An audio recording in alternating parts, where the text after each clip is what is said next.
Hola a todas, soy Teshili de Saharaui Today y hoy os voy a explicar qué es el plan de autonomía, pero para comprender qué es el plan de autonomía nos tenemos que remontar a muchísimos planes y propuestas de las Naciones Unidas para resolver el conflicto del Sáhara Occidental.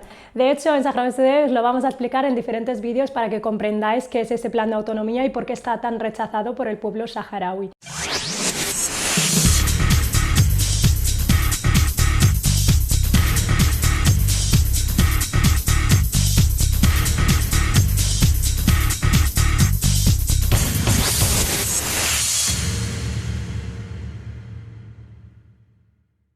Recordemos que hace exactamente un año Pedro Sánchez, el presidente del Gobierno de España, envía una carta. En esa carta reconoce el plan de autonomía como la propuesta más seria y creíble para la resolución del conflicto del Sáhara Occidental.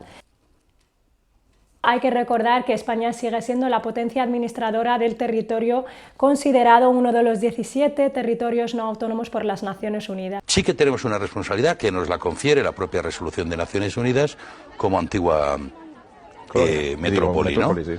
Y en ese sentido, fíjese, nosotros tenemos responsabilidades sobre el espacio aéreo y el espacio marítimo del Sáhara.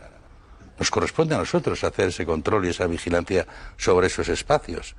El papel de España en el proceso de descolonización del Sáhara Occidental es bastante amplio, pero no nos vamos a centrar en ello. Nos vamos a centrar en las diferentes resoluciones emitidas tanto por el Gobierno de España como por las Naciones Unidas. Todo comienza con la resolución 1514 de la Asamblea de las Naciones Unidas, también conocida como la Declaración de la Descolonización. En ella se insta a poner fin a todo tipo de colonialismo y también se otorga a los pueblos originarios el derecho a la libre autodeterminación o la libre determinación. Pero bueno, como sabemos, 50 años después esto no ha pasado con el pueblo del Sáhara Occidental. Más bien lo que se le ha hecho ha sido una 1314. Una de las primeras leyes en 1961 fue el reconocimiento del Sáhara Occidental como provincia 53.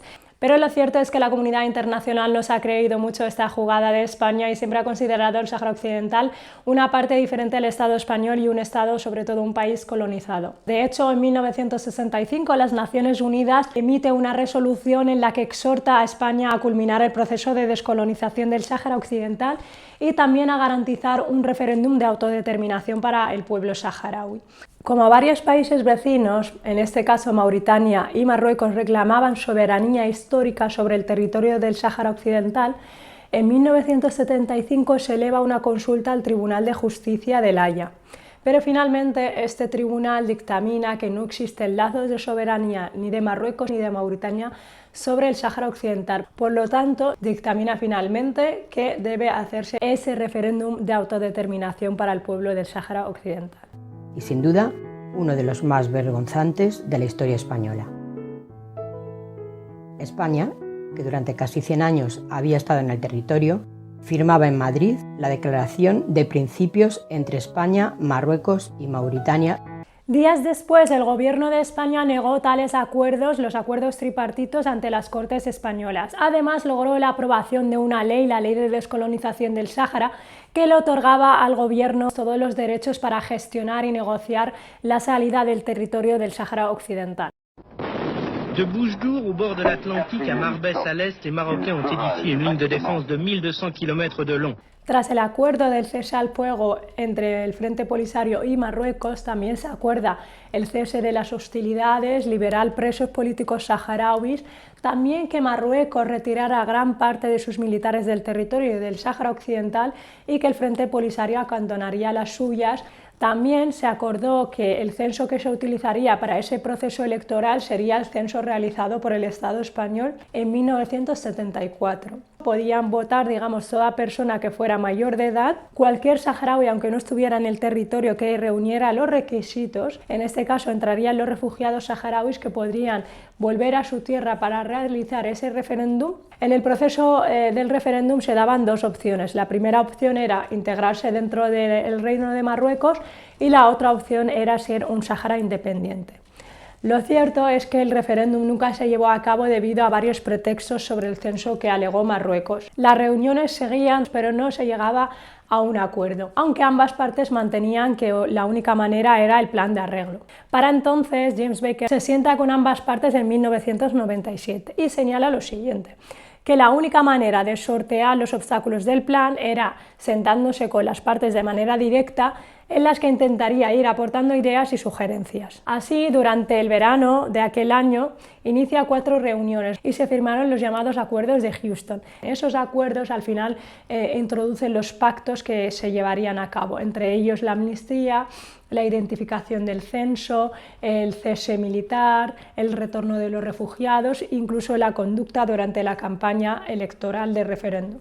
También Baker insta a que se den todos los mecanismos a la MINURSO para reanudar el proceso de identificación que se reanudó entonces. Años después todo seguía igual entre el Frente Polisario y Marruecos y en 2001 Baker plantea un plan que nunca llegó a aprobarse, ya que era un plan bastante desequilibrado. De hecho, cito textualmente lo que dijo el presidente argelino entonces. Él dijo que aunque no pudiera satisfacer por completo a todas las partes, por lo menos distribuyera equitativamente las insatisfacciones y los sacrificios impuestos a cada una de ellas.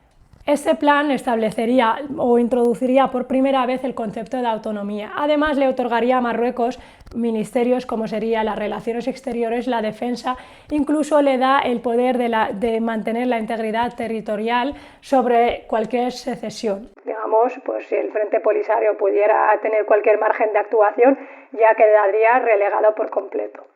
Aunque todos los acuerdos y todas las decisiones tenían que respetar la Constitución de Marruecos, se celebraría un referéndum pasado unos 5 años, pero en ese referéndum había algo extraño, ya que todas las personas que podían votar en el referéndum, con el mero hecho de haber residido un año en el Sáhara Occidental, podían optar a votar.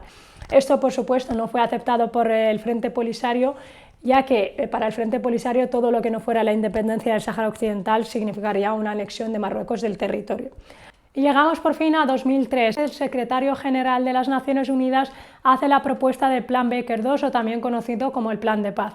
Este Plan de Paz, según él, era una propuesta equilibrada para las partes, ya que incluía el acuerdo marco inicial y también incluía aspectos del plan de arreglo que apoyaba al Frente Polisario. También ponía en valor algo bastante importante para el pueblo saharaui, que es su derecho a la libre determinación.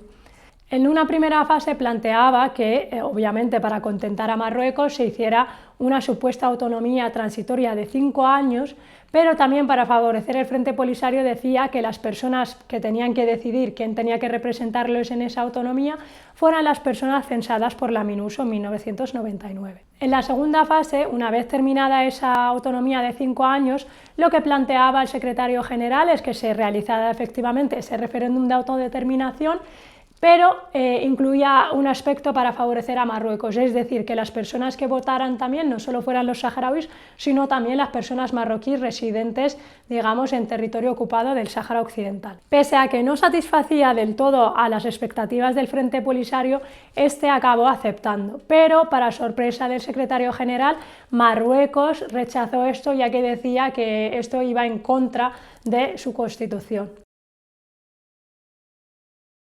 Tras el Plan Baker II, más que abandonado, Marruecos hace 2 propuestas de autonomía que el mismo propio Pedro Sánchez el año pasado avalaba como la propuesta más seria y creíble para la resolución del conflicto del Sáhara Occidental. Pero de eso hablaremos mucho y con mayor detalle en los próximos vídeos. ¿Qué es el plan de autonomía y si realmente es la propuesta más creíble y seria para la solución del conflicto del Sáhara Occidental?